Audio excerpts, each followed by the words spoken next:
តិនកោផ្ដើមរាំងជាថ្មី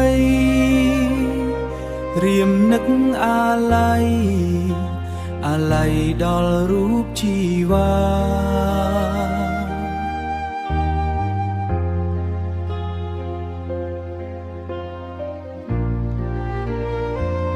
ស្នេហ៍អាចកំបាំងគ្មានរូបគ្មានរាងបានត្រឹមសោការនាំងវណ្ណៈស្នេហាកំពីឬជាឲ្យឃ្លាតឆ្ងាយគ្នាឲ្យឃ្លាតឆ្ងាយគ្នា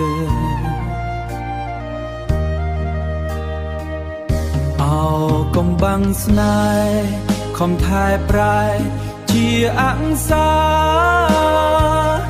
រយពាន់សន្យាម៉ឺនពាក្យសច្ចាគ្មានន័យ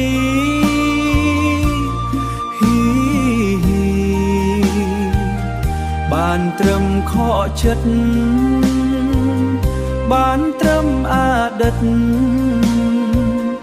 បានត្រឹមស្រមៃបងក្រគ្មានអំណាចអ្វីឲ្យស្រីរូក្បែរបងឡើយ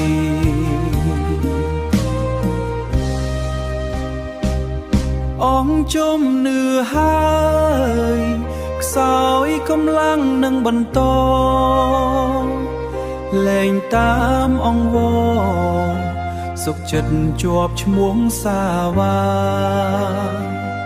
ព្រោះអូនមិនហ៊ានអូនមិនហ៊ានជួបប្រុងរៀមរាជាច្រើនឆ្នាំខែប្រែដោះសាលាក់លៀមចិន្តាឲ្យឈឺរីងរៃ